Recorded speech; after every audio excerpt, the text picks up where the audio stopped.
الحمد لله رب العالمين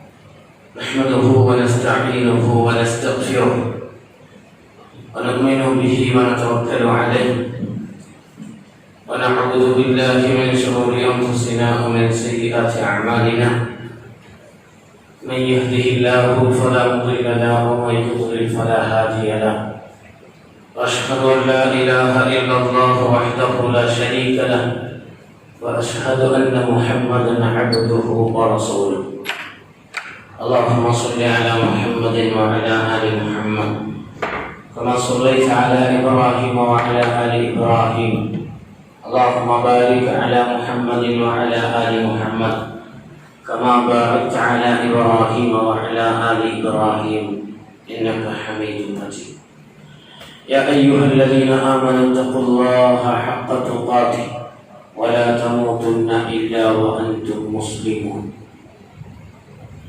أعوذ بالله السميع العليم من الشيطان الرجيم بسم الله الرحمن الرحيم الله الذي خلقكم من ضعف ثم جعل من بعد ضعف قوة ثم جعل من بعد قوة ضعفا وشيبا يخلق ما يشاء وهو العليم القدير ആദരണീയരായ സത്യവിശ്വാസികളെ സഹോദരങ്ങളെ, അല്ലാഹു റബ്ബുൽ ഇസ്സത്ത് അവന്റെ ദീന് കേൾക്കാനും പഠിക്കാനും അതിനനുസരിച്ച് ജീവിതത്തിൽ അത് ഉൾക്കൊള്ളുവാനും വേണ്ടിയുള്ള ആത്മാർത്ഥമായ ആഗ്രഹത്താൽ നാം മാറ്റിവെച്ച ഈ സമയവും നാം ഇതിനു വേണ്ടി ചെലവഴിച്ച നമ്മുടെ ഊർജവും നാളെ ആഖിറത്തിൽ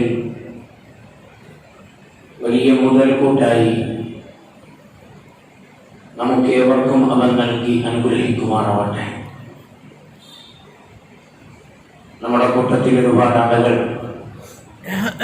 പല വിധത്തിലുള്ള പ്രയാസങ്ങളും ബുദ്ധിമുട്ടുകളും അനുഭവിക്കുന്നുണ്ട്. സ്വന്തത്തിന്റെ പേരിലായാലും കുടുംബത്തിന്റെ പേരിലായാലും സമൂഹത്തിന്റെ പേരിലായാലും വേദനകൾ സഹിച്ചും വിഷമങ്ങൾ അനുഭവിച്ചും നിരവധി ആളുകൾ നമുക്ക് ചുറ്റിലുമുണ്ട്. അങ്ങനെയുള്ള പലരും നമ്മളോട് ദുആ കൊണ്ട് വസിയ്യത്ത് ചെയ്തിട്ടുണ്ട്. അല്ലാഹു സുബ്ഹാനഹു വ തആല രോഗം കൊണ്ട് പ്രയാസപ്പെടുന്നവർക്ക് അർഹമായ ആഫിയത്ത് പ്രദാനം ചെയ്യുമാറാവട്ടെ. സാമ്പത്തികമായി ബുദ്ധിമുട്ട് അനുഭവിക്കുന്നവർക്ക് ഇടപാടുകളിൽ ബറക്കത്ത് നൽകി അനുഗ്രഹിക്കുമാറാവട്ടെ. ഇസ്ലാമിക ദഅവ രംഗത്ത് പ്രയാസങ്ങളും ബുദ്ധിമുട്ടുകളും അനുഭവിച്ചു കൊണ്ടിരിക്കുന്ന പ്രബോധകന്മാർക്ക് അല്ലാഹു ആശ്വാസവും എളുപ്പവും അല്ലാഹു പ്രദാനം ചെയ്യുമാറാവട്ടെ.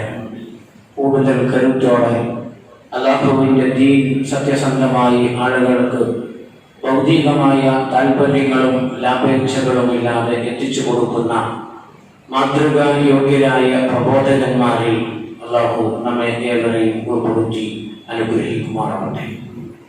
സഹോദരങ്ങളെ, നമ്മളെ കൊണ്ടൊക്കെ അല്ലാഹു സുബ്ഹാനഹു വ തആല വലിയ നന്മകൾ ആഗ്രഹിക്കുന്നു. നമ്മളെ കൊണ്ടൊക്കെ അല്ലാഹു ഒരുപാട് ഉപകാരങ്ങൾ സമൂഹത്തിന് ചെയ്യാൻ അല്ലാഹു ഉദ്ദേശിക്കുന്നു എന്നുള്ളതിൻ്റെ തെളിവാണ് നമ്മളിവിടെ ഇന്നൊരുമിച്ചിരിക്കുന്നത്. അല്ലാഹു ഒരാൾക്ക് ഖൈർ ഉദ്ദേശിച്ചാൽ, ഒരാളെ കൊണ്ട് അല്ലാഹു ഒരു ഉപകാരം ഉദ്ദേശിച്ചാൽ അല്ലാഹു അയാൾക്ക് കൊടുക്കുന്നത് ദീനിന്റെ അറിവിനോടുള്ള താല്പര്യമാണ്. മതപരമായ വിജ്ഞാനത്തോടുള്ള താല്പര്യം അല്ലാഹു അവരുടെ മനസ്സിൽ ഇട്ടുകൊടുക്കും. അത് കരകരമാക്കാൻ, അത് നുകരാൻ, അതനുഭവിക്കാൻ അവർ ആത്മാർത്ഥമായി ആദ്യത്തിൽ ഉണ്ടാകും. റസൂലുള്ളാഹി സ്വല്ലല്ലാഹു അലൈഹി വസല്ലം തങ്ങൾ നമ്മളോട് ഇങ്ങനെയാണ്, മയ്യുരിദില്ലാഹു ബിഹി ഖൈറൻ യുഫഖിഹുഹു ഫിദ്ദീൻ. അല്ലാഹു ഒരാളെ കൊണ്ട് ഒരു ഖൈർ ഉദ്ദേശിച്ചാൽ അല്ലാഹു അയാൾക്ക് ദുനിയാവ് കൊടുക്കും എന്നല്ല പറഞ്ഞത്. അല്ലാഹു അയാൾക്ക് ദുനിയാവിന്റെ സൗകര്യങ്ങൾ വർദ്ധിപ്പിച്ചു കൊടുക്കും എന്നല്ല പറഞ്ഞത്. യുഫഖിഹുഹു ഫിദ്ദീൻ, ദീനിൽ അവഗാഹം കൊടുക്കും. മതപരമായ വിഷയങ്ങളിൽ ആഴത്തിലുള്ള അറിവ് അല്ലാഹു അയാൾക്ക് പ്രദാനം ചെയ്യും. അതുവഴി ഒരുപാട് നന്മകൾ സ്വന്തം ജീവിതത്തിലും സ്വന്തം കുടുംബത്തിലും സ്വന്തം സമൂഹത്തിലും വിതറാൻ അയാൾക്ക് സാധിക്കും. അത് അല്ലാഹു സുബ്ഹാനഹു വ തആല അവന്റെ ഇഷ്ടപ്പെട്ട ആളുകൾക്ക് മാത്രം അല്ലാഹു കൊടുക്കുന്ന ഒരു തൗഫീഖാണ്. ദീനിൽ ഈ അറിവിനോടുള്ള താല്പര്യം അത് അല്ലാഹുവിന്റെ മഹബ്ബത്ത് കിട്ടി എന്നുള്ളതിന്റെ അടയാളമാണ്. അല്ലാഹു നമ്മളെ ഇഷ്ടപ്പെട്ടിട്ടുണ്ട് എന്നുള്ളതിന്റെ തെളിവാണ് ഈ സദസ്സിൽ അല്ലാഹു നമ്മളെ കൊണ്ടെത്തിച്ചത്. റസൂലുള്ളാഹി സ്വല്ലല്ലാഹു അലൈഹി വസല്ലമ ഉദ്ധരിച്ച ഈ ഹദീസിനെ വിശദീകരിച്ച പണ്ഡിതന്മാർ പറഞ്ഞത്, ദുനിയാവ് അല്ലാഹു ഇഷ്ടപ്പെട്ടവർക്കും ഇഷ്ടപ്പെടാത്തവർക്കും കൊടുക്കും. ദുനിയാവിന്റെ സൗകര്യം അല്ലാഹു അവന് ഇഷ്ടപ്പെട്ടവർക്കും കൊടുക്കും, ഇഷ്ടപ്പെടാത്തവർക്കും കൊടുക്കും. പക്ഷേ ദീനിൽ ഇൽമിനോടുള്ള താല്പര്യം അത് അല്ലാഹു അവൻ ഇഷ്ടപ്പെട്ടവർക്ക് മാത്രം കൊടുക്കുന്നതാണ്. അല്ലാഹു നമ്മളെ ഈ ഇൽമിന്റെ മജ്‌ലിസിലേക്ക്, തെറ്റുകളുണ്ട് നമുക്ക്, തിരക്കുകളുണ്ട് നമുക്ക്, ആവശ്യങ്ങളുണ്ട് നമുക്ക് പുറത്ത്, എന്നാലും ഇത് കേട്ടിട്ട് മതി, ഇത് കഴിഞ്ഞിട്ട് മതി, എന്തെങ്കിലും പഠിച്ചിട്ട് മതി എന്ന് തീരുമാനിച്ച നമ്മുടെ ഈ തീരുമാനം അല്ലാഹു നമ്മളെ ഇഷ്ടപ്പെട്ടു എന്നുള്ളതിന്റെ തെളിവാണ്. അല്ലാഹു നമ്മെ അനുഗ്രഹിക്കുമാറാവട്ടെ. സഹോദരങ്ങളെ, ഇതുവഴി നമുക്ക് സാധ്യമാകുന്നത് എപ്പോഴും എവിടെയെങ്കിലും ഒരു ഇൽമിന്റെ മജ്‌ലിസ് ഉണ്ട് എന്നറിഞ്ഞാൽ നാം അങ്ങോട്ടും ഇങ്ങോട്ടും ഒന്നും നോക്കേണ്ട കാര്യമില്ല. നമുക്ക് പഠിക്കാനുണ്ടെങ്കിൽ, നമുക്ക് നേടാൻ പറ്റിയ, നാം കരകരമാക്കേണ്ട വിഷയമാണെങ്കിൽ അത് ഖുർആനിന്റെയും സുന്നത്തിന്റെയും അടിസ്ഥാനത്തിൽ വിവരിക്കപ്പെടുന്ന മജ്‌ലിസ് ആണെങ്കിൽ ധൈര്യമായി നമുക്ക് അവിടെ സമ്മേളിക്കാം. അവിടെ സമ്മേളിച്ച് നാം അതിൽ പങ്കെടുത്ത് നാം അറിവ് കരസ്ഥമാക്കുന്നതിലൂടെ സാധ്യമാകുന്നത് നമ്മുടെ സ്വർഗത്തിലേക്കുള്ള പ്രവേശനം എളുപ്പമാക്കുക എന്ന വലിയ സാധ്യതയാണ് തെളിയുന്നത്. മൻ സലക തരീഖൻ യൽതമിസു ഫീഹി ഇൽമൻ സഹലല്ലാഹു ലഹു ബിഹി തരീഖൻ ഇലൽ ജന്ന. സ്വർഗപ്രവേശനം ആശിച്ച് വീട്ടിലിരിക്കാനല്ല പറഞ്ഞത്, സ്വർഗം സ്വപ്നം കണ്ടുകൊണ്ട് കുടിലിരിക്കാനല്ല പറഞ്ഞത്. സ്വർഗം ആഗ്രഹിക്കുന്നവർ, സ്വർഗം പ്രതീക്ഷിക്കുന്നവർ, സ്വർഗത്തിനു വേണ്ടി അല്ലാഹുവിനോട് ദുആ ചെയ്യുന്നവർ, അവര് ചില ചലനങ്ങൾ നടത്തണം, ചില അനക്കങ്ങളും അടക്കങ്ങളും അവർ നടത്തണം. അതിൽപ്പെട്ട ഒന്ന്, മൻ സലക തരീഖൻ യൽതമിസു ഫീഹി ഇൽമൻ, ഇൽമു അന്വേഷിച്ച് ഒരു വഴിയിലേക്ക് ഇറങ്ങി പുറപ്പെടണം. ഇൽമു തേടിക്കൊണ്ട് അത് കരസ്ഥമാക്കാൻ, അത് പഠിക്കാൻ, അത് മനസ്സിലാക്കാൻ ചില ശ്രമങ്ങൾ നമ്മൾ ബോധപൂർവകമായി നടത്തേണ്ടിയിരിക്കുന്നു. അങ്ങനെ നമ്മൾ ഇറങ്ങി പുറപ്പെട്ടാൽ കിലോമീറ്ററുകളോളം യാത്ര ചെയ്യേണ്ടി വരും, ലിറ്ററുകൾ പെട്രോൾ അടിക്കേണ്ടി വരും, സമയം നല്ലൊരു വിഹിതം മാറ്റിവെക്കേണ്ടി വരും, പല തിക്കുകളും തിരക്കുകളും ഒഴിവാക്കേണ്ടി വരും. പ്രവേശിക്കണം ആ മാർഗത്തിലേക്ക് നാം. സഹലല്ലാഹു ലഹു ബിഹി തരീഖൻ ഇലൽ ജന്ന. അതുവഴി അല്ലാഹു നമുക്ക് നമ്മുടെ സ്വർഗ്ഗ പ്രവേശനം എളുപ്പമാക്കി തരുമെന്നും ആദരവായ റസൂലുള്ളാഹി സ്വല്ലല്ലാഹു അലൈഹി വസല്ലം തങ്ങൾ നമ്മളിപ്പോൾ കരസ്ഥമാക്കിക്കൊണ്ടിരിക്കുന്ന, നമ്മളിപ്പോൾ ഇരുന്നുകൊണ്ടിരിക്കുന്ന ഈ മജ്‌ലിസിന്റെയും നമ്മൾ കാലെടുത്ത് വച്ചിരിക്കുന്ന ഈ ഒരു പുതിയ മേഖലയുടെയും പ്രാധാന്യവും പ്രത്യേകതയുമാണ് ഈ ഹദീസുകളൊക്കെ നമ്മളെ പഠിപ്പിക്കുന്നത്. നമ്മളങ്ങനെ കേൾക്കേണ്ടവരും നമ്മളങ്ങനെ പഠിക്കേണ്ടവരും തന്നെയാണ്. കാരണം എന്താ, നാം ഈ ദുനിയാവ് മാത്രം ആഗ്രഹിക്കുന്നവരല്ല, നാം ഈ ദുനിയാവിലെ സന്തോഷങ്ങൾ മാത്രം സ്വപ്നം കാണുന്നവരല്ല. നമുക്കെല്ലാവർക്കും അറിയാം, നമുക്കൊരു മരണമുണ്ട്. മരണത്തിലേക്കുള്ള നമ്മുടെ അവധി എന്ന് പറയുന്നത് ഏത് സമയത്തുമാകാം. ഏത് സമയത്തും ഈ മണ്ണിൽ നിന്ന് മറ്റൊരു മണ്ണിലേക്ക് നമ്മളെ മാറ്റിപ്പാർപ്പിക്കും. മണ്ണിൽ നിന്ന് വന്ന നമ്മളെ മണ്ണിലേക്ക് തന്നെ മാറ്റിവെക്കുന്നത് മണിക്കൂറുകൾക്കുള്ളിൽ കാര്യങ്ങൾ നടക്കും. അങ്ങനെ ഒരു ലോകത്തിൽ അടിയുറച്ച് വിശ്വസിക്കുന്നവരാണ് നമ്മൾ ഓരോരുത്തരും. അങ്ങനെ ഖബറുകളിലേക്ക് നമ്മളെ മാറ്റി വെച്ചു കഴിഞ്ഞാൽ നമുക്കറിയാം ഖബറിൽ ചോദ്യമുണ്ട്. ഖബറിൽ നമ്മുടെ അടുക്കലേക്ക് മലക്കുകൾ വരും. മലക്കുകൾ നമ്മളോട് ചോദിക്കുന്ന ചോദ്യമല്ല, മലക്കുകൾ നമ്മളോട് ചോദിക്കുന്ന ചോദ്യമല്ല. എത്ര കാലമായി ആ ചോദ്യത്തെ കുറിച്ച് നമ്മൾ കേൾക്കുന്നു. മൻ റബ്ബുക വമാ ദീനുക വമൻ നബിയുക. ഖബറിൽ നാം നേരിടേണ്ട ചോദ്യം അതാണ്.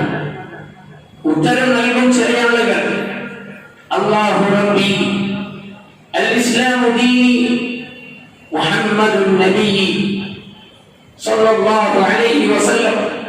ഉത്തരം പറയും. ഈ ഉത്തരം പറയാൻ ഭാഗ്യം കിട്ടുന്ന മഹാഭാഗ്യവാന്മാരോട് മലക്കുകൾ തിരിച്ച് അങ്ങോട്ടേക്ക് ഒരു ചോദ്യം ചോദിക്കുന്നുണ്ട്. അല്ലാഹുവാണ് എന്റെ റബ്ബ് എന്നും ഇസ്ലാമാണ് എന്റെ ദീന് എന്നും മുഹമ്മദ് സല്ലല്ലാഹു അലൈഹി വസല്ലം എന്റെ നബിയാണ് എന്ന് പറഞ്ഞവരോട് മലക്കുകൾ തിരിച്ചങ്ങോട്ടേക്ക് വീണ്ടും ഒരു ചോദ്യം ചോദിക്കുന്നു. എന്താണ് ചോദ്യം? വമാ അദറാക, നിനക്ക് ഇത് എവിടെ നിന്ന് കിട്ടി? ഇത് നീ എവിടെ നിന്ന് പഠിച്ചു? അതിന് ഈ ഉത്തരം പറഞ്ഞ ആളുകൾ പറയുന്നത്, ഖറഅതു കിതാബല്ലാഹ്, ഖറഅതു കിതാബല്ലാഹ്, ഞാൻ അല്ലാഹുവിന്റെ ഗ്രന്ഥമായ പരിശുദ്ധ ഖുർആൻ വായിച്ചു. ഞാൻ ഖുർആനിൽ നിന്ന് പഠിച്ചതാണ്. എന്റെ റബ്ബിനെ കുറിച്ച് ആരെങ്കിലും പറയുന്നത് വിശ്വസിച്ചതല്ല, എവിടെയെങ്കിലും എഴുതി വെച്ചത് വായിച്ചതല്ല, എന്തെങ്കിലും സാങ്കല്പികമായ ചില വിശ്വാസങ്ങളല്ല. മറിച്ച് അല്ലാഹുവിനെ കുറിച്ച്, അവന്റെ ഉലൂഹിയത്ത്, അവന്റെ റുബൂബിയത്ത്, അവന്റെ അസ്മാ വ സിഫാത്ത് എല്ലാം ഖറഅതു കിതാബല്ലാഹ്, അല്ലാഹുവിന്റെ ഖുർആനിൽ കൈവച്ച് ആയത്തുകളെ തലോടിക്കൊണ്ട് ഞാൻ പഠിച്ചതാണ്. ഓരോ ആയത്തുകൾ കനിയും കൈവിരൽ വെച്ച് ആയത്തുകളെ തൊട്ട് ഖറഅതു കിതാബല്ലാഹ്, അല്ലാഹുവിന്റെ ഖുർആനോടിയിട്ട ഖുർആനിൽ നിന്നാണ് ഞാൻ അല്ലാഹുവിനെ പഠിച്ചത്. ആ ഖുർആനിൽ നിന്നാണ് ഞാൻ മുഹമ്മദ് റസൂലുള്ളാഹി സല്ലല്ലാഹു അലൈഹി വസല്ലം തങ്ങളെ കുറിച്ച് പഠിച്ചത്. ആ ഖുർആനിൽ നിന്നാണ് അല്ലാഹു ഇഷ്ടപ്പെട്ട ദർശനമായ പരിശുദ്ധ ദീനുൽ ഇസ്ലാമിനെ കുറിച്ച് ഞാൻ പഠിച്ചത്. അപ്പോ ഈ ഉത്തരം പറയാനുള്ള ഭാഗ്യം നമുക്ക് കിട്ടണമെങ്കിൽ നാം ഖുർആൻ കേൾക്കുന്നവരുടെ കൂട്ടത്തിൽ വേണം, നാം ഖുർആൻ പഠിക്കുന്നവരുടെ കൂട്ടത്തിൽ വേണം. നാം ഖുർആൻ കയ്യിലെടുത്ത് വ്യവസ്ഥാപിതമായി വിശുദ്ധ ഖുർആൻ നമുക്ക് ആവശ്യമുള്ള എല്ലാ വശങ്ങളും വിശദീകരിക്കുന്നത് വളരെ കൃത്യമായി ഒരു പാഠ്യ പദ്ധതി പോലെ ഒരു പഠിക്കുന്ന ഒരു സിസ്റ്റം നമുക്ക് വേണം. അങ്ങനെ പഠിച്ചെങ്കിലേ നമുക്ക് ഈ ചോദ്യത്തിനൊക്കെ ഉത്തരം പറയാൻ കഴിയും. അല്ലാഹു ഉണ്ടെന്ന് വിശ്വസിച്ചത് കൊണ്ട് മാത്രം ഒരു കാനേശ് മുസ്ലിമായി ജീവിച്ച് മരിച്ചാലൊന്നും മലക്കുകളുടെ ചോദ്യത്തിന് ഉത്തരം പറയാൻ കഴിയില്ല. അല്ലാഹു ഉണ്ട്, അല്ലാഹുവിൽ ഞാൻ വിശ്വസിക്കുന്നു, കേവലം അങ്ങനെ വിശ്വാസം മാത്രമുള്ളതുകൊണ്ട് രക്ഷപ്പെടും എന്നൊന്നും ആരും വിചാരിക്കേണ്ടതില്ല. അവനെ കുറിച്ച് അറിയേണ്ടതുപോലെ അറിയണം, അവനെ കണക്കാക്കേണ്ട പോലെ കണക്കാക്കണം. അതെല്ലാം ഖുർആൻ നമുക്ക് പഠിപ്പിക്കുന്നുണ്ട്. ആ ഖുർആൻ കൃത്യമായി പഠിക്കാൻ നമുക്ക് കഴിയണം. മുഹമ്മദ് റസൂലുള്ളാഹി സ്വല്ലല്ലാഹു അലൈഹി വസല്ലം തങ്ങളെ പറ്റിയും അങ്ങനെ തന്നെയാണ്. 23 കൊല്ലത്തെ റസൂലുള്ളാഹിന്റെ ജീവിതം ഞാൻ പഠിച്ചു. ഇസ്ലാമിന്റെ പ്രമാണങ്ങളിൽ നിന്ന് ആ റസൂലിനെ നബുവത്തിന്റെ 40ാമത്തെ വയസ്സ് മുതൽ മക്കയിലെ ജബൽ നൂറിലെ ഹിറയിൽ നിന്ന് ഖലഖെന്ന ആദ്യത്തെ ഖുർആനിന്റെ അവതരണം മുതൽ മദീനത്തെ മസ്ജിദ് നബവിയുടെ തൊട്ടു ചാരത്ത് ചേർന്ന് കിടക്കുന്ന ആയിഷ ബിബി റളിയല്ലാഹു അൻഹയുടെ മുറിയിൽ റബീഉൽ അവ്വൽ 12 ഹിജ്റയുടെ 11 ലോകത്തോട് ആ റസൂൽ യാത്ര ചോദിക്കുന്നത് വരെ ആ റസൂലിന്റെ 23 കൊല്ലത്തെ ജീവിതം ഞാൻ വായിച്ചിട്ടുണ്ട്. ചരിത്രത്തിൽ നിന്ന് പഠിച്ചിട്ടുണ്ട്. ഞാൻ കൃത്യമായി പറയാൻ ഞാനൊക്കെ പഠിച്ചതാണ്, ഞാൻ പഠിച്ചു മനസ്സിലാക്കിയതാണ് എന്നാണ് ഖബറിൽ ഉത്തരം പറയുന്ന ആളുകൾ മലക്കുകളോട് വമാ അദ്റാക, നിനക്ക് ഇത് എവിടുന്ന് കിട്ടി എന്ന് ചോദിക്കുമ്പോൾ പറയുന്നത്. ചില ആളുകളോട് ചോദിക്കും ഇതേ ചോദ്യം, അവർക്ക് ഉത്തരം പറയാൻ കഴിയുന്നില്ല. ആരാണ് അവർ? എന്താണ് അവർ ഉത്തരം പറയുന്നത്? അവരുത്തരം പറയുന്നത് ആളുകൾ, ജനങ്ങൾ പലതും പറഞ്ഞിരുന്നു, അങ്ങനെ ഞാനും ചിലതൊക്കെ പറഞ്ഞിരുന്നു, ഞാൻ പഠിച്ചിട്ടില്ല. മലക്കുകൾ അവരോട് തിരിച്ചു പറയുന്നത് അങ്ങനെയാണ്, നീ ഖുർആൻ പഠിച്ചിട്ടില്ല, നീ ഖുർആൻ ഓതിയിട്ടില്ല, നീ ഖുർആനിന്റെ ആയത്തുകളെ തൊട്ട് നീ വിഷയം പഠിച്ചിട്ടില്ല.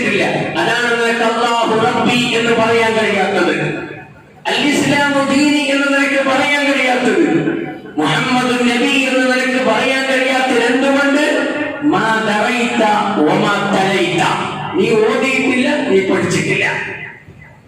ഇതിൽ എവിടെയും പെടും, ഇതിൽ നമ്മളേതിൽ പെടും. നമ്മുടെ തൗഹീദ്, വിശുദ്ധ ഖുർആനിൽ തൗഹീദ് പഠിപ്പിക്കുന്ന 100 കണക്കിന് ആയത്തുകളുണ്ട്. ആ ആയത്തുകൾ തൊട്ടുകൊണ്ട് ഒന്ന് ഓതാൻ നമുക്കായിട്ടുണ്ടോ? വിശുദ്ധ ഖുർആനിൽ അല്ലാഹുവിനെ മാത്രമേ ആരാധിക്കാൻ പാടുള്ളൂ എന്ന് പഠിപ്പിക്കുന്ന ഏറ്റവും വലിയ നന്മ, ലോകത്തിന്റെ മുന്നിൽ ഖുർആൻ സമർപ്പിച്ച ഏറ്റവും വലിയ നന്മ അത് തൗഹീദാണ്. ആ തൗഹീദ് വിവരിക്കാൻ 100 കണക്കിന് ആയത്തുകളുണ്ട് ഖുർആനിൽ. ഇസ്ലാം ഏറ്റവും വലിയ തിന്മയായി പഠിപ്പിച്ചത് ശിർക്കാണ്. ആ ശിർക്കിന്റെ നിരർത്ഥകത വിശദീകരിക്കുന്ന 100 കണക്കിന് ആയത്തുകളുണ്ട് ഖുർആനിൽ. ഉദാഹരണ സഹിതം ശാസ്ത്രജ്ഞനും സാധാരണക്കാരനും ഒരുപോലെ മനസ്സിലാക്കാൻ കഴിയുന്ന ലളിതവും വലിയ വിശാലമായി ഗഹനമായി ചിന്തിക്കേണ്ടതുമായ നിരവധി ഉദാഹരണങ്ങളിലൂടെ അല്ലാഹു ശിർക്കിന്റെ നിരർത്ഥകത ബോധ്യപ്പെടുത്തുന്നുണ്ട്. ആയത്തുകൾ തൊട്ടിട്ട് എപ്പോഴെങ്കിലും നമ്മൾ ഓതി നോക്കിയിട്ടുണ്ടോ? ഞാൻ പഠിച്ച ഈ തൗഹീദ് ഖുർആനിൽ നിന്ന് പഠിച്ചതാണ്. ആരെങ്കിലും പ്രസംഗിക്കുന്നതിൽ പഠിച്ചതല്ല, ഏതൊക്കെ ക്ലാസ്സിൽ നിന്ന് പഠിച്ചതല്ല. ഞാൻ ഖുർആനിൽ കൈവച്ച ആയത്തിൽ തൊട്ട് തലോടി ഓതിയതാണ്. ഇൻ തദഉഹും ലാ യസ്മഉ ദുആഅകും വലൗ സമിഉ മസ്തജാബു ലക്കും വയൗമൽ ഖിയാമത്തി യക്ഫുറൂന ബിശിർകികും വലാ യുനബ്ബിഉക മിസ്ലു ഖബീർ. ഖുർആനിലെ ആയത്താണ്, സൂറത്തുൽ ഫാത്തിറിലാണ്. എത്ര തവണ കേട്ടിട്ടുണ്ട് നമ്മൾ? എപ്പോഴെങ്കിലും ഈ ആയത്തിന്റെ അടിയിൽ കൈവച്ചോതിയിട്ടുണ്ടോ നമ്മൾ? അല്ലാഹു അല്ലാത്തവരുടെ പ്രാർത്ഥനയെ കുറിച്ച് ഖുർആൻ പറയുന്നു, വല്ലദീന തദഊന മിൻ ദൂനിഹി മാ യംലികൂന മിൻ ഖിത്മിയ. അല്ലാഹു അല്ലാത്തവരോട് ദുആ ഇറക്കുന്നവരെ നിങ്ങൾ അറിയണം. നിങ്ങൾ ദുആ ഇരുന്നുകൊണ്ടിരിക്കുന്ന നിങ്ങളുടെ ആരാധ്യന്മാരുണ്ടല്ലോ, അവർ ഈത്തപ്പഴം കുരുവിന്റെ മുകളിൽ പറ്റിപ്പിടിച്ചിരിക്കുന്ന വെളുത്ത നിർമ്മലമായ ഒരു പാടയുണ്ട്, തിജ്മീർ. ആ പാടയുടെ പോലും അധികാരം സ്വന്തമായി കയ്യിലില്ലാത്തവരോടാണ് വലിയ വലിയ ആവശ്യങ്ങൾ നിങ്ങൾ ആവശ്യപ്പെട്ടുകൊണ്ടിരിക്കുന്നത്. ഈത്തപ്പഴ കുരുവിൽ പറ്റിപ്പിടിച്ചിരിക്കുന്ന വെളുത്ത പാട, ആ പാടയുടെ പോലും അധികാരം സ്വന്തമായി കയ്യിലില്ലാത്തവരോട് ദുആ ഇരുന്നുകൊണ്ടിരിക്കുന്നവരെ നിങ്ങൾ അറിയണം, നിങ്ങളുടെ ദുആ അവരെ കേൾക്കൂല. അവരെ കേട്ടാൽ തന്നെ ഉത്തരം തരൂല. നാളെ ആഖിറത്തിൽ നിങ്ങളും അവരും നേർക്കുനേരെ കാണുമ്പോ നിങ്ങൾ ചെയ്ത ഈ ശിർക്കിനെ അവരെ നിഷേധിക്കും. ഖുർആനിലെ തൗഹീദ് പഠിപ്പിക്കുന്ന വലിയ ശ്രദ്ധമായ ആയത്താണ്, ആർക്കും മനസ്സിലാക്കുന്ന ആയത്ത്. എത്ര സുന്ദരമായിട്ട് അല്ലാഹു അത് വിശദീകരിച്ചു. അല്ലാഹുവിനോട് തേടി നിങ്ങൾ, അല്ലാഹുവിനോട് ദുആ ഇറക്കി നിങ്ങൾ. അവന്റെ കയ്യിൽ സൂര്യന്റെയും ചന്ദ്രന്റെയും ആകാശത്തിന്റെയും ഭൂമിയുടെയും ഈ ലോകത്തിന്റെയും സർവ്വ അധികാരം അവന്റെ കയ്യിലുണ്ട്. وسخر الشمس والقمر يولج الليل في النهار ويولج النهار في الليل وسخر الشمس والقمر كل يجري لأجل مسمى ذلكم الله ربكم له الملك. ഇതെല്ലാം പറഞ്ഞിട്ടാണ് പറഞ്ഞത് വല്ലദീന തദഊന മിൻ ദൂനി മാ യംലികൂന മിൻ ഖിത്മിർ. എപ്പോഴെങ്കിലും സൂറത്തുൽ ഫാത്തിറിലെ ഈ ആയത്തിനെ തൊട്ടവർ എത്ര പേരുണ്ട് നമ്മുടെ കൂട്ടത്തിൽ? നിങ്ങൾ പറയും, എത്ര ആൾ കണ്ടിട്ടുണ്ട് ഖുർആനിലെ ഈ ആയത്ത്?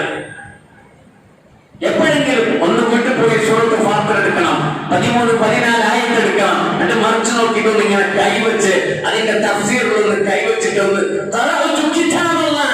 മലക്കുകൾ ചോദിക്കുമ്പോ എങ്ങനെ അല്ലാഹു റബ്ബി എന്ന് നിനക്ക് പറയാൻ കഴിഞ്ഞു? ഞാൻ ഖുർആനിൽ നിന്ന് പഠിച്ചതാണ്, ഞാൻ ഖുർആനിലെ ആയത്തിൽ തൊട്ട് മനസ്സിലാക്കിയതാണ് പറയുകയാണ്. അല്ലാഹു അനുഗ്രഹിക്കുമാറാവട്ടെ. ഞാൻ ആമുഖമായി ഇത് നിങ്ങളെ കേൾപ്പിക്കുന്നത് എന്തിനറിയോ? മതപരമായ വിഷയങ്ങൾ പഠിക്കേണ്ടത് അങ്ങനെയാണ്. അതിന് നാണം പാടില്ല, നാണക്കേടൊന്നും പാടില്ല. ഖുർആൻ കയ്യിലെടുക്കണം, ഖുർആൻ തുറക്കണം, ആയത്തുകൾ ഓതണം. ഓത്തിലുള്ള ഖിറാഅത്തിലുള്ള മിസ്റ്റേക്കുകളൊക്കെ തിരുത്തണം. ഇതൊക്കെ കൊടുക്കാനുള്ള ചാൻസ് ഉള്ളൂ. മരിച്ചു കഴിഞ്ഞാൽ ഇതിനൊന്നും അവസരമില്ല. ഖുർആൻ കയ്യിലെടുക്കണം, തജ്വീദോടെ ഓതാൻ പഠിക്കണം, ഖുർആൻ ഹിഫ്ള് ചെയ്യേണ്ടത് ഹിഫ്ള് ചെയ്യാൻ കഴിയണം, അർത്ഥം പഠിക്കേണ്ടത് അർത്ഥം പഠിക്കാൻ കഴിയണം. അതിനെന്ത് പാടില്ല? നാണക്കേട് പാടില്ല. ഞാനിപ്പോ ഈ സദസ്സിൽ നിന്ന് നിങ്ങളോട് ഖുർആൻ എടുക്കാനും ഖുർആൻ ഓടാനും ഓരോരുത്തരുടെ മിസ്റ്റേക്ക് ഒക്കെ തീർത്താനൊക്കെ തുടങ്ങിയ ഇന്നുണ്ടാവും. പിന്നെങ്കിൽ പരിസരത്ത് വരില്ല, പിന്നെങ്ങൾ പോകും. എനിക്കറിയാം, നാണക്കേടാ. കാരണം എന്താ? ഇത്രയെല്ലാം കൊല്ലമായി ഈ തൗഹീദിന്റെ അമരക്കാരനായി നാട്ടിൽ അറിയപ്പെട്ട ഞാൻ ഒരു ഫാത്തിഹ സൂറത്ത് പോലും ഓതാൻ അറിയാത്തവനായി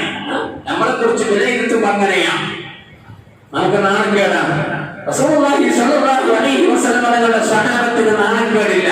ദീന് പഠിക്കുന്ന വിഷയത്തിൽ അവർക്ക് നാണക്കേടില്ല. അവര് KG ക്ലാസ്സിലെ കുട്ടികൾ വന്ന് അധ്യാപകരോട് ചോദിച്ചു പഠിക്കുന്ന പോലെ മുഹമ്മദ് റസൂലുള്ളാഹി സ്വല്ലല്ലാഹു അലൈഹി വസല്ലം തങ്ങളോട് അവരുടെ ഏത് സംശയവും അവര് ആവേശത്തോടെ ചോദിച്ചു പഠിക്കും. ഒരു നാണക്കേടില്ല. അവരുടെ കൂട്ടത്തിലെ ആണുങ്ങൾക്കും നാണക്കേടില്ല, അവരുടെ കൂട്ടത്തിലെ പെണ്ണുങ്ങൾക്കും നാണക്കേടില്ല. ചരിത്രം പറയുന്നു പ്രവാചകന്റെ സ്വഹാബ വനിതകൾ, നമ്മുടെ സ്വഹാബാക്കളുടെ ഭാര്യമാർ, അവർക്ക് അവരുടെ പിരീഡുമായി ബന്ധപ്പെട്ട് സംശയം ഉണ്ടാവും. സ്ത്രീ സഹജമായ സംശയങ്ങൾ, ആർത്തവരക്തവുമായുള്ള സംശയങ്ങൾ. ചിലപ്പോൾ ആർത്തവരക്തമായിരിക്കില്ല, ചിലപ്പോൾ അത് ഇസ്തിഹാദത്തിന്റെ രോഗകാരണമായി ഉണ്ടാകുന്ന രക്തമായിരിക്കും. ആ സമയത്ത് അവർക്ക് നിസ്കാരം വേണ്ടതുണ്ട്. അപ്പൊ അതിനെ കുറിച്ചുള്ള സംശയങ്ങളൊക്കെ ചോദിച്ച് മനസ്സിലാക്കി ഒരു ക്ലിയർ അതിൽ വരുത്താൻ വേണ്ടി ആ രക്തവുമായി റസൂലുള്ളാഹിയുടെ അടുക്കലേക്ക് അവർ വന്നിരുന്നു. നബിയെ, ഇത് ആർത്തവരക്തമാണോ? ആയിഷ ബീവി റളിയല്ലാഹു അൻഹയുടെ അടുത്തേക്ക് വരും. ആദ്യം ആയിഷ ബീവി നബി തങ്ങളോട് ചോദിച്ചത് ക്ലിയർ ചെയ്തു കൊടുക്കും.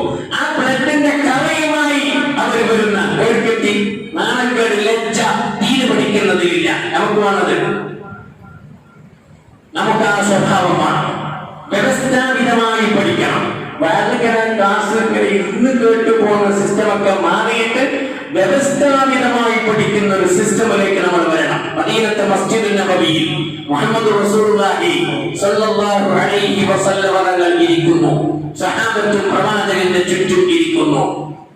അവിടേക്ക് ഒരു മനുഷ്യൻ കടന്നു വന്നു. ആർക്കും അദ്ദേഹത്തെ പരിചയമില്ല. അദ്ദേഹത്തിന്റെ വസ്ത്രത്തിൽ യാത്ര ചെയ്ത് വന്നതിന്റെ യാതൊരു അടയാളവും ഇല്ല. അദ്ദേഹത്തിന്റെ വസ്ത്രമാണെങ്കിൽ വെളുത്തിരിക്കുന്നു. അദ്ദേഹത്തിന്റെ മുടികളൊക്കെ കറുത്തിരിക്കുന്നു. നല്ല കറുപ്പ്, വസ്ത്രത്തിന് നല്ല വെളുപ്പ്. യാത്രയുടെ ഒരു അടയാളവും അദ്ദേഹത്തിനില്ല. ആർക്കും അദ്ദേഹത്തെ പരിചയവും ഇല്ല. അങ്ങനെ ഒരാൾ നബി തങ്ങളുടെ അടുക്കലേക്ക് വന്നു. നബി തങ്ങളുടെ അടുത്ത് വന്നിട്ട് ഇരുന്നിട്ട് വിളിച്ചു, അഖ്ബിർനി യാ മുഹമ്മദ്, മുഹമ്മദേ എനിക്ക് അറിയിച്ചു തരണം സല്ലല്ലാഹു അലൈഹി വസല്ലം. ഒന്നാമത്തെ അദ്ദേഹത്തിന്റെ സംശയം, ഇസ്ലാം എന്നാൽ എന്ത്? ഇസ്ലാം എന്നാൽ എന്ത്? മൽ ഇസ്ലാം? മുഹമ്മദ്, എനിക്ക് ഇസ്ലാം എന്നാൽ എന്ത് എന്ന് പഠിപ്പിച്ചെടുക്കണം. നമ്മൾ 1ാം ക്ലാസ്സിലെ കുട്ടികൾ പഠിപ്പിച്ചെടുക്കലുണ്ട്. ഇസ്ലാം കാര്യം 5ആണ്.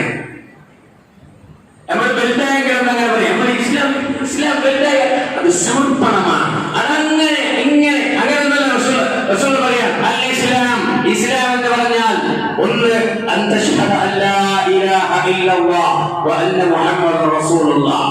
അല്ലാഹുവല്ലാതെ ആരാധനക്കർഹനില്ലെന്നും മുഹമ്മദ് നബി അല്ലാഹുവിന്റെ ദൂതനാണെന്നും നീ സാക്ഷ്യം വഹിക്കലാണ്.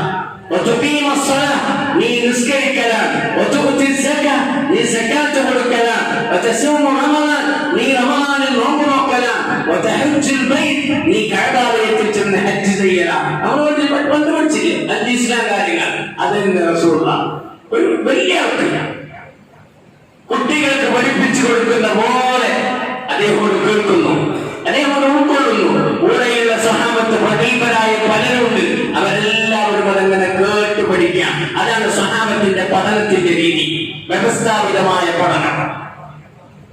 അദ്ദേഹത്തിന്റെ അടുത്ത ചോദ്യം, ഈമാൻ എന്നാൽ എന്ത്? എന്താണ് ഈമാൻ? അതിന് കോമണായി ഒരു നിർവചനം, ഒരു ഡെഫിനിഷൻ പറയാനല്ല റസൂലുള്ളാഹി ചെയ്തത്. ഈമാൻ എന്നാൽ എന്ത് എവിടെ വെച്ചിട്ടുണ്ട്? ഈമാൻ കാര്യങ്ങൾ എത്ര? 6. أن تؤمن بالله وملائكته وكتبه ورسله واليوم الآخر والقدر خيره وشره من الله تعالى. പണ്ടുവച്ചതേപോലെ അല്ലാഹുവിലുള്ള വിശ്വാസം, മലക്കുകളുടെ വിശ്വാസം, കിതാബിലുള്ള വിശ്വാസം, പ്രവാചകന്മാരുടെ വിശ്വാസം, പരലോകത്തിലുള്ള വിശ്വാസം, നന്മതിന്മകൾ അല്ലാഹുവിൽ നിന്നുള്ള വിശ്വാസം. വ്യവസ്ഥാപിതമായ പഠനം. വീണ്ടും അടുത്ത ചോദിച്ചു, ആരാ വന്നാലാരാ? ആരാ വന്നത്? റസൂൽ ചോദിച്ചു, ആള് പരിചയമുണ്ടോ? ഇല്ല. ഹാദാ ജിബ്രീൽ, ഹാദാ ജിബ്രീൽ ആതാകും ലിയുഅല്ലിമകും ദീനകും, ആതാകും ലിയുഅല്ലിമകും ദീനകും. നിങ്ങൾക്ക് നിങ്ങളെ ദീൻ പഠിപ്പിച്ചു തരാൻ വേണ്ടി അല്ലാഹ് ആ സിസ്റ്റം, ആ തഅലീമിന്റെ സിസ്റ്റം പഠിപ്പിക്കാൻ വേണ്ടി മനുഷ്യരൂപത്തിൽ അയച്ചതാണ്. ആരെ? മലക്ക് ജിബ്രീൽ അലൈഹിസ്സലാമിനെ. ഇതാണ് പഠനത്തിന്റെ സിസ്റ്റം.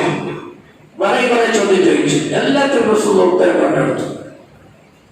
അങ്ങനെ പഠിക്കണം, ഇരുന്ന് അറിഞ്ഞ് പഠിക്കണം. നമ്മുടെ അവസ്ഥ എന്താ അറിയാം? നമുക്കൊന്നും ക്ലിയർ ഒരു അറിവ് നമ്മുടെ കയ്യിലില്ല.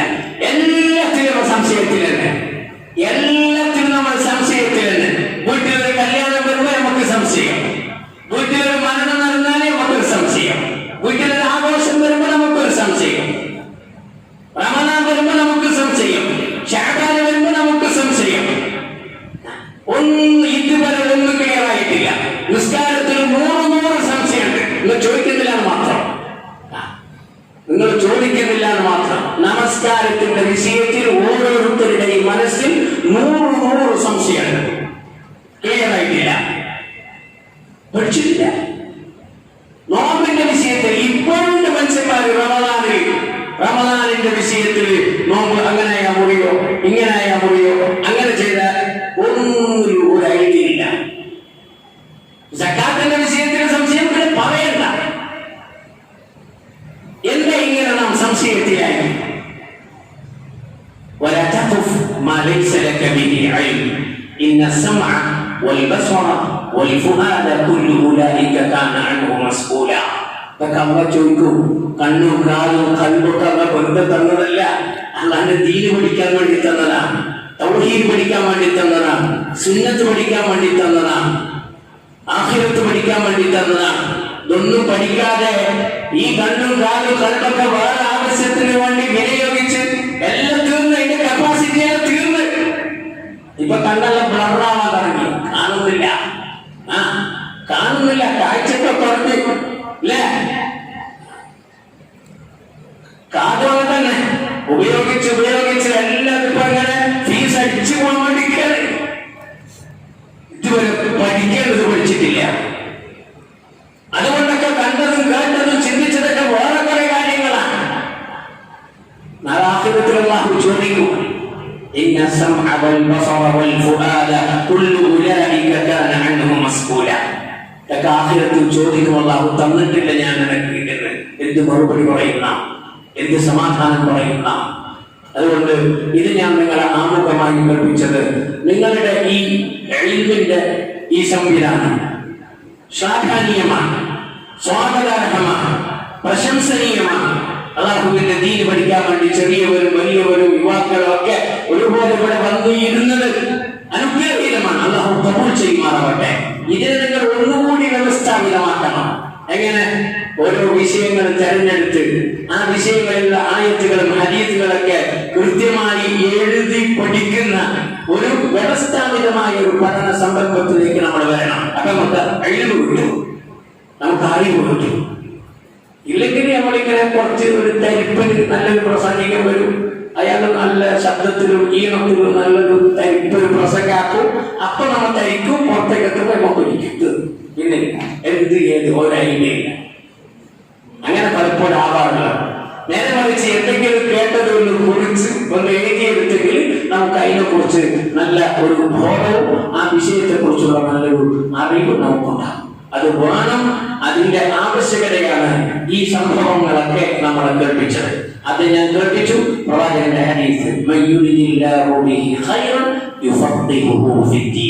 ഇൽമു പഠിക്കാനുള്ള ചാൻസ് അല്ലാഹു നമുക്ക് തന്നിട്ടുണ്ടെങ്കിൽ മനസ്സിലാക്കിക്കോ, ഇതിന്റെ പിന്നിൽ ഒരുപാട് ഖൈർ അല്ലാഹു നമുക്ക് വേറെ വെച്ചിട്ടുണ്ട്. അതിന്റെ ആദ്യത്തെ ചുവടുവെപ്പാണ് ഈ മജ്ലിസിലേക്ക് നമ്മളെ അവൻ കൊണ്ടെത്തിച്ചത്.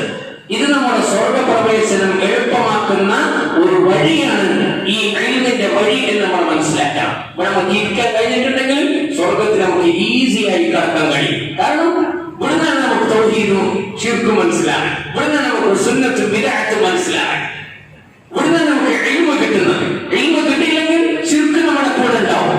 ഇൽമ് നമ്മുടെ കൂട്ടത്തിലില്ലെങ്കിൽ ബിദ്അത്തിനെയും തലവടിച്ച് നമ്മളങ്ങനെ ജീവിച്ചുകൊണ്ടേയിരിക്കും. അത് നമ്മുടെ നരകത്തിലേക്ക് കൊണ്ടെത്തും. റസൂലുള്ളാഹി സ്വല്ലല്ലാഹു അലൈഹി വസല്ലം തങ്ങളുടെ സ്വഹാബത്ത് ദീൻ പഠിക്കുന്ന വിഷയത്തിൽ ലജ്ജയില്ലാത്തവരായിരുന്നു. ഒരു നാണക്കേടും അവർക്കില്ല. എന്ത് സംശയങ്ങൾ അവർ ചോദിച്ച് ക്ലിയർ ചെയ്യും. ഏത് നട്ടപ്പാതിലാക്കും അവർ ചോദിക്കും. അവർ റസൂലുള്ളാഹിക്ക്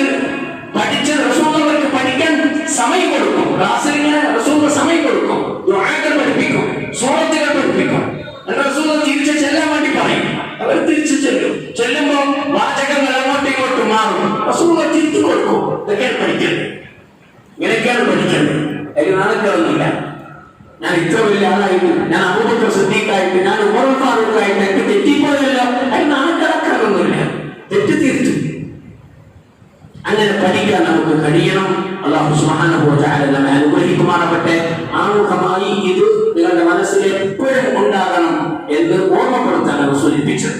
എന്നെ ഇന്നിവിടെ സംസാരിക്കാൻ ഏൽപ്പിച്ചിട്ടുള്ള വിഷയം യുവത്വം, അനുഗ്രഹീത യൗവനം എന്ന യുവാക്കളെ അല്ലാഹുവിന്റെ ദീനുമായി അടുപ്പിക്കുന്ന വിഷയത്തെ കുറിച്ചുള്ള ഒരു ടോപ്പിക്കാണ് എന്നെ നിങ്ങളെ കേൾപ്പിക്കാൻ ഏൽപ്പിച്ചിട്ടുള്ളത്. മനുഷ്യ ജീവിതത്തിൽ നിർണായകമായ ഒരു കാലഘട്ടമാണ് യുവത്വം എന്ന് പറയുന്നത്. നമ്മുടെ കൂട്ടത്തിൽ വയസ്സന്മാരുണ്ട്, നിങ്ങളല്ല പറഞ്ഞേ, നിങ്ങൾക്ക് വയസ്സായിട്ടില്ല, നരച്ച് അല്ലെ, എല്ലുകൾ ക്ഷയിച്ച് അങ്ങത്ത്, അവരൊക്കെ യുവത്വം പിന്നിട്ടവരാണ്. യുവാക്കളായിരുന്നു ജീവിതത്തിൽ ഒരു കാലഘട്ടത്തിൽ. അതെങ്ങനെ വാർദ്ധക്യത്തിന് വഴിമാറി. അവർ ഓർമ്മയുണ്ട് തങ്ങളുടെ ഇന്നലകൾ എങ്ങനെ എന്ന്. നമ്മുടെ കൂട്ടത്തിൽ കുട്ടികളുണ്ട്, അതേപോലെ ഒരു വലുതാവും, ആദ്യം വീശി മസിലും പവറൊക്കെ വരും, അവർ യുവാക്കളാകും. ജീവിതത്തിൽ പല സ്റ്റേജുകളിലൂടെ കടന്നു പോകുന്ന ഒരു സിസ്റ്റമാണ് അല്ലാഹു നമുക്ക് തന്നിട്ടുള്ളത്.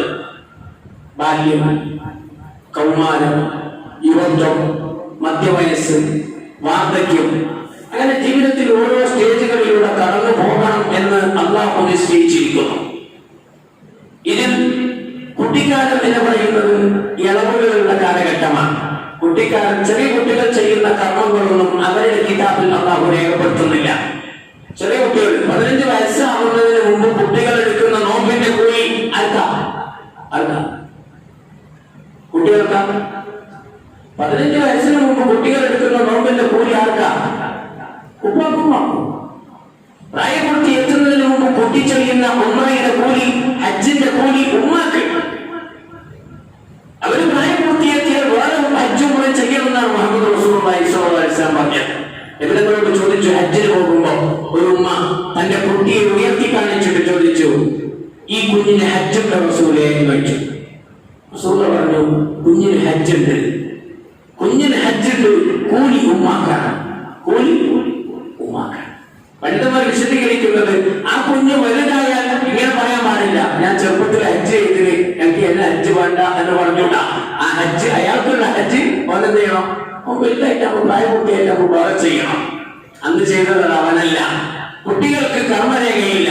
എത്ര വയസ്സാകുന്നവരെ? പ്രായപൂർത്തിയെത്തുന്നത് വരെ. അതുവരെ അവരുടെ നിസ്കാരത്തിന്റെ കൂലി ഉമ്മാക്ക്, നോമ്പിന്റെ കൂലി ഉപ്പാക്ക്, മാതാപിതാക്കൾക്ക്. ഹജ്ജിന്റെ ഉമ്മയുടെ കൂലി പറയുന്നിടത്ത് ഉമ്മാക്ക് എന്ന് റസൂലുള്ളാഹി സ്വല്ലല്ലാഹു അലൈഹി വസല്ലം വേറെ തന്നെ പറഞ്ഞിട്ടുണ്ട്.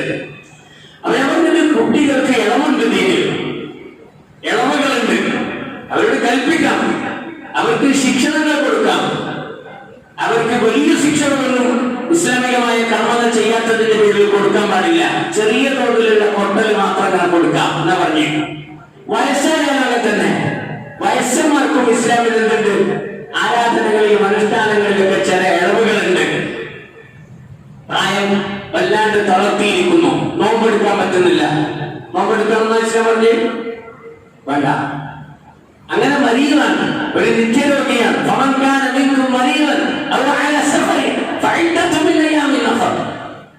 പിന്നെ നോക്കാൻ പറ്റില്ല, പിന്നെ നോക്കട്ടെ, പിന്നെ നോക്കാൻ പറ്റില്ല. വീണ്ടും പ്രായത്തിന്റെ പ്രയാസവും ബുദ്ധിമുട്ടും കൂടിക്കൊണ്ട് പോകണം, നാൾ കൂടുന്നതൊക്കെ എന്ത് ചെയ്യണം? ഒരു ദിവസത്തെ നോമ്പിന് പകരം ഒരു മിസ്കീന് ഭക്ഷണം കൊടുക്കണം. ഇളവുണ്ട് ഇസ്ലാമിൽ. ഹജ്ജ് കർമ്മങ്ങളൊക്കെ ചെയ്യുമ്പോ, ഹജ്ജ് ചെയ്യുന്ന സമയത്തൊക്കെ ജമറാത്തിൽ കല്ലെറിയാനും പ്രായം കൊണ്ട് പ്രയാസപ്പെടുന്ന ആളുകൾക്ക് ജമറാത്തിൽ കല്ലെറിയാൻ പോകുന്ന പറ്റില്ല. ഇളവുണ്ട് ഇസ്ലാമിൽ. അയാൾക്ക് വേറൊരാളെ ഏൽപ്പിക്കാം, കല്ല് വേറെ ആളുകൾ കൊടുത്താൽ മതി. എന്റെ കല്ല് നീ എറിയണം. സ്വന്തം അയാൾ തെറിഞ്ഞതിന് ശേഷം അയാളുടെ മറ്റേ ഏൽപ്പിച്ചാണ് കല്ല് അയാൾ എറിഞ്ഞാൽ മതി. ഇസ്ലാമിൽ എക്സ്ക്യൂസ് ഉണ്ട്. ആർക്ക്? വയസ്സന്മാർക്ക്, കുട്ടികൾക്ക്. ഇത് രണ്ടിന്റെ ഇടയിലുണ്ട് ഒരു ടീം, യങ്സ്റ്റേഴ്സ്, യുവാക്കൾ. ഒരളവില്ല ഇസ്ലാമിൽ. ഇസ്ലാമിൽ ഒരു ഇളവില്ലാത്ത ടീമാണ്. ഇതാണ് ജീവിതത്തിന്റെ നിർണായകമായ കാലഘട്ടം. ഇതാണ് ജീവിതത്തിന്റെ സുപ്രധാനമായ കാലഘട്ടം. ഈ കാലഘട്ടം അല്ലാഹു നമ്മളിൽ നിന്ന് അതിശക്തമായി അല്ലാഹുവിന് കൊടുക്കണം എന്ന് അല്ലാഹു ആവശ്യപ്പെടുന്നു. ഈ കാലഘട്ടത്തിൽ തൗഹീദ് അനുസരിച്ച് ജീവിക്കാനും ഈ കാലഘട്ടത്തിൽ അല്ലാഹുവിനെ തഖ്വ ചെയ്ത് ജീവിക്കുവാനും ഈ കാലഘട്ടത്തിൽ ഇൽമിനോടൊരു മഹബത്ത് വെച്ച് ജീവിക്കുവാനും ഈ കാലഘട്ടത്തിൽ അല്ലാഹുവിന്റെ പള്ളികളുമായി ബന്ധപ്പെട്ട് ജീവിക്കാനും ഭാഗ്യം കിട്ടിയ ചെറുപ്പക്കാരെ, നിങ്ങൾ വലിയ മംഗളത്തിന്റെ അഭിനകാരാണ്. വലിയ മംഗളത്തിന്റെ അഭിനകാരാണ്. പുറത്തുവിടപ്പെട്ട ചെറുപ്പക്കാരന്റെ നമ്മുടെ നാട്ടിൽ, നമ്മുടെ സൊസൈറ്റിയിൽ പുറത്തുവിടപ്പെട്ട ചെറുപ്പക്കാരന്റെ ഫ്രീക്കന്മാരാണ് അവർക്ക് വേഗത്തിൽ ജീവിപ്പായുള്ള ഒരു ബൈക്കും കയ്യിൽ വലിയൊരു സ്മാർട്ട് ഫോണും ജീവിതത്തിന്റെ ലക്ഷ്യമറിയാതെ അവരിങ്ങനെ ജീവിച്ചു കൊണ്ടിരിക്കുകയാണ്. ഒരു ലക്ഷ്യം അവർക്ക് അറിയുന്നില്ല. രാവിലെ വീട്ടിൽ ഒരു 10 മണി വരെ കിടന്നുറങ്ങിയിട്ട് 10 മണിക്ക് എഴുന്നേറ്റ് എന്തെങ്കിലും വീട്ടിൽ നിന്ന് കിട്ടുന്നത് കഴിച്ച് ഒന്ന് മുടിയും ചെയ്യി നല്ലൊരു ഡ്രസ് ഇട്ട് മുറ്റത്തുള്ള ബൈക്ക് ഇട്ട് ഈ പറഞ്ഞ ഫോൺ കീസിയിട്ട് ഒരു പോക്ക പിന്നെ വരുന്നത് നട്ടപ്പാതിരാക്കാണ്. അവൻ എവിടെ പോകുന്നു? അവൻ എന്താ ചെയ്യുന്നു? അവന്റെ കൂട്ടുകെട്ട് മാതാപിതാക്കൾ കഴിയുകയില്ല. അവന്റെ വേണ്ടപ്പെട്ടവർക്ക് അവനെ നിയന്ത്രിക്കാൻ കഴിയുന്നില്ല. അവൻ നാടിന് ശാപമായി മാറിയിരിക്കുന്നു. അവനെ കൊണ്ടുള്ള ശർവ കാരണം ആളുകൾ ദുരിതം അനുഭവിക്കുന്നു. എത്രയോ അങ്ങനെയുള്ള ചെറുപ്പങ്ങളും അങ്ങനെയുള്ള ജന്മങ്ങളും നമുക്ക് ചുറ്റും ജീവിച്ചു കൊണ്ടിരിക്കുമ്പോ ഇവിടെ ഒരു പറ്റം ചെറുപ്പക്കാർ അല്ലാഹുവിന്റെ ഖുർആൻ കേൾക്കാൻ കൊണ്ടിരിക്കുന്നു. ഒരു പറ്റം ചെറുപ്പക്കാർ അല്ലാഹുവിന്റെ ദീൻ കേൾക്കാൻ കൊണ്ടിരിക്കുന്നു. ഇത് ചില്ലറ സംഗതിയല്ല. ഇത് അല്ലാഹുവിന്റെ അടുക്കൽ വലിയ പ്രാധാന്യമുള്ള വിഷയമാണ്.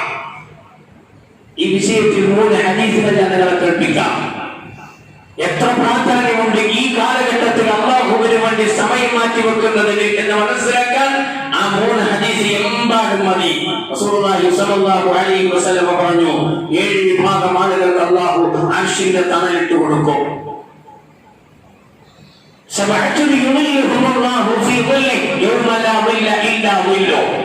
ആരുടെയും തണൽ കിട്ടാത്ത, ആരും തണൽ തിരിച്ചു കൊടുക്കാത്ത ഒരു നാളിൽ 7 വിഭാഗം ആളുകൾക്ക് അല്ലാഹു അവന്റെ അർശിന്റെ ശീതള ഛായയും തണലും അല്ലാഹു തിരിച്ചു കൊടുക്കുന്ന പരലോകം മഹ്ശറിന്റെ മൈതാനി. ആ 7 വിഭാഗത്തിൽ റസൂലുള്ളാഹി അലൈഹി വസല്ലമ എണ്ണുകയാണ്. ഒരു വിഭാഗത്തെ റജുലുൻ ശാബുൻ നശഅ ഫീ ഇബാദത്തില്ലാഹി അസ്സ വജല്ല, ഒരു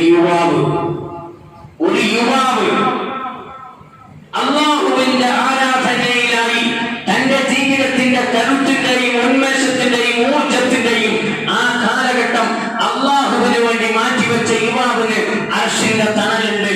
അത് കൊതിക്കണം. നാം സന്തോഷത്തോടെ ആ തണലിൽ ജീവിക്കാൻ നമുക്ക് കഴിയും. ഇപ്പൊ നാം സിനിമ വേണ്ടെന്ന് വെക്കണം. ഇപ്പൊ നാം സീരിയൽ വേണ്ടെന്ന് വെക്കണം. ഇപ്പോൾ നാം തോന്നിവാസങ്ങൾ വേണ്ടെന്ന് വെക്കണം. ഇപ്പോൾ നാം അശ്ലീലമായ സൈറ്റുകളിൽ പോയി ആവശ്യമില്ലാത്തത് തിക്കിയും തിരക്കിയും കാണുന്നത് വേണ്ട എന്ന് വെക്കാൻ നമുക്ക് കഴിയണം. മനസ്സിനെ പിടിച്ചു കിട്ടണം. പിശാചിന്റെ കണികളിൽ നിന്ന് റബ്ബിനോട് ശരണം തേടി തഖ്വയിൽ അധിഷ്ഠിതമായി ജീവിക്കാൻ നമുക്ക് കഴിയണം. ഇപ്പൊ നമുക്ക് മോഷണം വേണ്ട. ഇപ്പൊ നമുക്ക് പിടിച്ചുപറി വേണ്ട. ഇപ്പൊ നമുക്ക് ഒരു വിധത്തിലുള്ള അത്തരം ഏർപ്പാടുകൾ വേണ്ട. നമുക്ക് ഇപ്പൊ തൗഹീദ്, നമുക്ക് സുന്നത്ത്, നമുക്ക് ആഖിറത്ത്, നമുക്ക് ഒരുപാട് നന്മകൾ മറ്റുള്ളവർക്ക് ചെയ്തു കൊടുക്കാൻ പുറത്തൊരുപാട് അവസരങ്ങളുണ്ട്. പാവങ്ങളെ സഹായിക്കാൻ, പട്ടിണി അനുഭവിക്കുന്നവരുടെ പട്ടിണി നീക്കാൻ, എല്ലാ നന്മയിലും നാടിന്റെ മുന്നിൽ നിൽക്കണം നാം. അങ്ങനെയുള്ള ചെറുപ്പത്തെ ഇസ്ലാം പരിചയപ്പെടുത്തുന്നു. അർശിന്റെ തണലുണ്ട് നിങ്ങൾക്ക്. വെറും വഴിയിൽ നിർമ്മിച്ചു കൂടാനല്ല, സമൂഹത്തിലേക്ക് ഇറങ്ങണം, പുറത്തേക്ക് ഇറങ്ങണം. പുറത്തുണ്ട് നിങ്ങൾക്ക് ഒരുപാട് നന്മയുടെ ലോകം, നന്മയുടെ വാതായനങ്ങൾ പുറത്ത് തുറന്നിട്ടിരിക്കുന്നുണ്ട്. പച്ചക്കറികളുള്ള എന്തിന് ഗുണം ചെയ്താലും ആഖിറത്തിൽ പോയി കിട്ടും. വിശന്ന് പറഞ്ഞ നായക്ക് വെള്ളം കൊടുത്താൽ നിന്റെ സ്വർഗപ്രവേശനത്തിന് ഒരു കാരണമായി അല്ലാഹു അത് തന്നെ സ്വീകരിക്കും. നായക്ക് വെള്ളം കൊടുത്താൽ പിന്നെ മനുഷ്യന് അവന്റെ മതം നോക്കണ്ട, അവന്റെ ജാതി നോക്കണ്ട. മതം നോക്കിയും ജാതി നോക്കിയും സഹായിക്കുന്ന വൃത്തികെട്ട ഫാസിസം നമ്മുടെ നാടെ വളർന്നു വലുതായിക്കൊണ്ടിരിക്കുകയാണ്. വർഗീയ ധ്രുവീകരണം ആളുകൾ ബോധപൂർവമായി നടത്തിക്കൊണ്ടിരിക്കുകയാണ്. നമുക്കത് വേണ്ട. നമുക്ക് എല്ലാവരും വേണം. എല്ലാ മതത്തിന്റെ ആളുകളും വേണം. എല്ലാവരോടും സ്നേഹം, എല്ലാവരോടും സഹവർത്തിത്വം, എല്ലാവരെയും ഒരേപോലെ മനുഷ്യരായി കാണുന്ന ഒരു സ്വഭാവം. അങ്ങനെ നമ്മുടെ ഈ ജീവിതത്തിന്റെ നിർണായകമായ കാലഘട്ടത്തിൽ സ്വന്തം ഉത്തരവാദിത്വങ്ങൾ തിരിച്ചറിഞ്ഞ് കുടുംബത്തിന് നന്മയായി, കുടുംബത്തിന്റെ നെടുന്തൂണായി നിൽക്കണം. മാതാപിതാക്കൾ കരയുന്ന അവസ്ഥ, ചെറുപ്പക്കാരനായ യുവാവായ മകനെ കൊണ്ട് എന്റെ മാതാപിതാക്കൾ കരയരുത് എന്ന് നമുക്ക് നിർബന്ധമുണ്ടാകണം. എത്രയോ ഉപ്പമാരിൽ കണ്ണീർ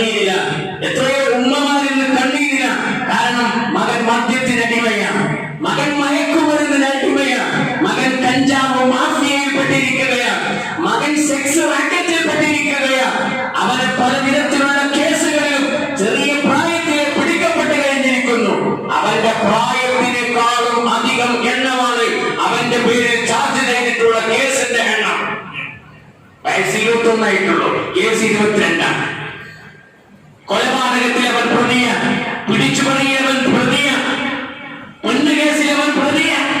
സുബ്ഹാനല്ലാഹ്, വളർത്തിയ വലുതാക്കിയ മാതാപിതാക്കൾ കൈ വളരുന്നുണ്ടോ കാല് വളരുന്നുണ്ടോ എന്ന് നോക്കി നമ്മളെ ഓമനിച്ച് താലോലിച്ച് സ്വന്തമായി ഉണ്ണാതെ ഉറങ്ങാതെ നമുക്ക് വേണ്ടി ജീവിതം തന്നെ മാറ്റിവെച്ച മാതാപിതാക്കൾ നമുക്ക് വേണ്ടി കരയുന്നു എന്ന് വന്നാൽ ആഖിറത്തിൽ നമ്മൾ രക്ഷപ്പെടില്ല എന്ന് മനസ്സിലാക്കിക്കോ. അതുകൊണ്ട് നമുക്ക് നിർബന്ധമാണ് ഉപ്പാന്റെയും ഉമ്മാന്റെയും കൺകുളിർമയുള്ള മകനായി മഹല്ലത്തിൽ വേണ്ടപ്പെട്ട ചെറുപ്പക്കാരനായിരിക്കണം.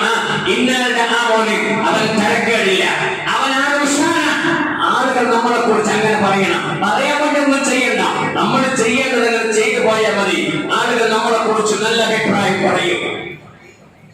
ചില ആളുകളുണ്ട്, ചില ചെറുപ്പക്കാരുണ്ട്, അവര് മരിച്ചാൽ ഉമ്മ പോലും കരയുന്നില്ല, അവന്റെ ഭാര്യ കരയുന്നില്ല. കാരണം എന്താ? അത്ര ദുരിതമാണ് ആ ഭർത്താവ് ഭാര്യയ്ക്ക് വരുത്തി വെച്ചത്, ആ ഉപ്പ മക്കൾക്ക് വരുത്തി വെച്ചത്, ആ മകൻ മാതാപിതാക്കൾക്ക് വരുത്തി വെച്ചത്, ആ ചെറുപ്പക്കാരൻ നാടിന് വരുത്തി വെച്ചത്. അങ്ങനെ വൃത്തികെട്ട ജീവിതം നയിക്കുന്ന ഒരുപാട് ചെറുപ്പങ്ങൾ പുറത്തുണ്ട്. അതിന്റെ ഇടയിൽ ഈ യൗവനം, ഈ ചെറുപ്പം അല്ലാഹുവിന് വേണ്ടി മാറ്റിവെക്കുന്ന ചെറുപ്പക്കാർക്ക് അല്ലാഹു വലിയ നന്മകളാണ് ഓഫർ ചെയ്തിട്ടുള്ളത്. റസൂലുള്ളാഹി സ്വല്ലല്ലാഹു അലൈഹി വസല്ലം അതിലൊന്ന് പറഞ്ഞത് അർശിന്റെ തണലുണ്ട് എന്നാണ്. അർശിന്റെ തണൽ.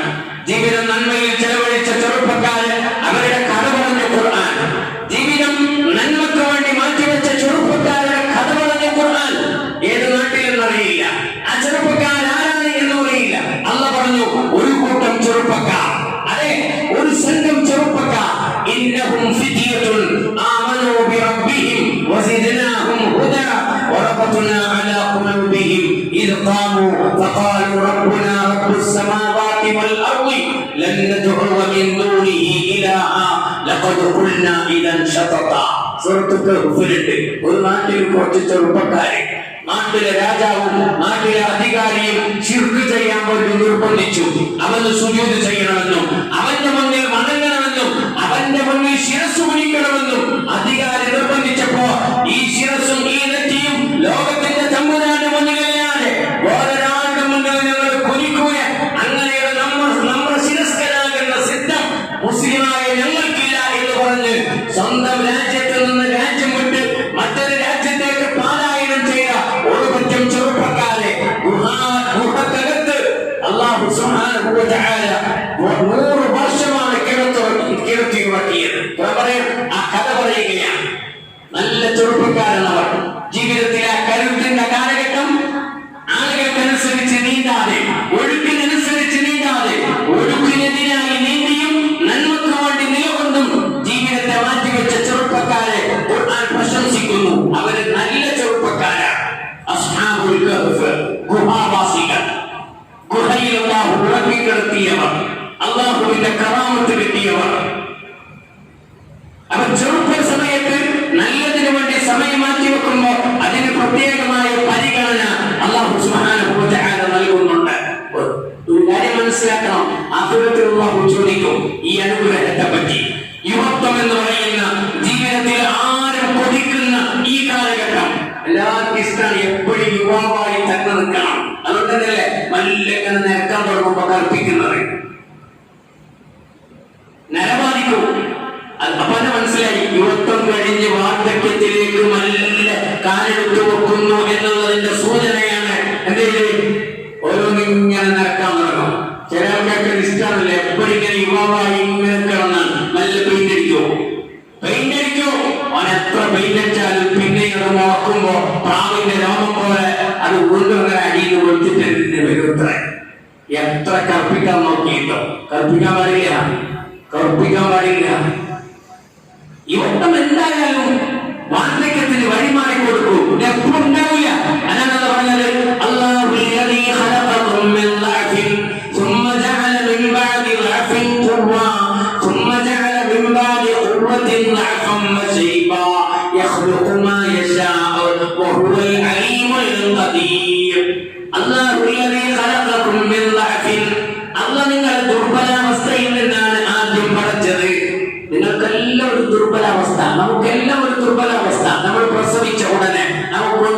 കഴിയില്ല, നമുക്കൊന്നും അറിയില്ല. ഒരു മൃഗത്തിന്റെ കുട്ടി കരയുന്നത് പോലെ നമുക്കറിയില്ല. ഒരു മൃഗത്തിന്റെ കുട്ടി കരയുന്നത് പോലും പ്രസവിച്ച ഉടനെ നമുക്കറിയില്ല. എന്തായാലും മൃഗത്തിന്റെ കുട്ടിക്കറിയാം. ഒരു പശുവൊക്കെ പ്രസവിച്ച നോക്കിയാൽ മതി, കുറച്ച് സമയം കഴിയുമ്പോൾ മല്ല് വെച്ചിട്ട് അത് പശുവിന്റെ തന്റെ അമ്മയുടെ അകലിലേക്ക് പാല് കുടിക്കാൻ വേണ്ടി അത് വെച്ചിട്ട് പോകും. അതിനിടെ അവിടെ പാലുണ്ട്, അവിടുന്ന് അത് കുടിക്കരുത്. നമ്മള് എടുത്തിട്ട് ഇങ്ങോട്ട് പുറത്ത് ഞാൻ ഒട്ടിച്ച് ബായിക്ക് വെച്ചിടണം, അപ്പോഴേ നമ്മൾ കുടിക്കൂ. നമ്മൾ സ്വന്തമായിട്ട് വെച്ചിട്ട് പോയിട്ട് തപ്പിയിട്ട് കുടിച്ചൊന്നുമല്ല. ചോദിച്ചോക്കിയാൽ മതി, ആരും കുടിക്കും നമുക്കറിയില്ല. ഒരു മൃഗത്തിന്റെ കഴിവ് പോലും നമുക്ക് ഉണ്ടായിട്ടില്ല. പ്രസവിച്ച ഉടനെ ദുർബലനായിരുന്നു നമ്മൾ. പിന്നെ നമ്മൾ വല്ല വളർന്നു വലുതായി. അത് പറയാം, ആ ദുർബലാവസ്ഥയ്ക്ക് ശേഷം നിങ്ങൾക്ക് ഞാൻ കഴിവ് തന്നു, നിങ്ങൾക്ക് ഞാൻ കരുത്തു തന്നു. ഇപ്പോൾ നിങ്ങൾ വളർന്നു, നിങ്ങൾ വലുതായി, നിങ്ങൾ യുവാക്കളായി. ഈ സമയം എനിക്ക് നിങ്ങൾ തരണം. നിങ്ങൾ ഒന്നുകൂടി മനസ്സിലാക്കിക്കോ. ഈ കുവ്വത്ത് മാറും,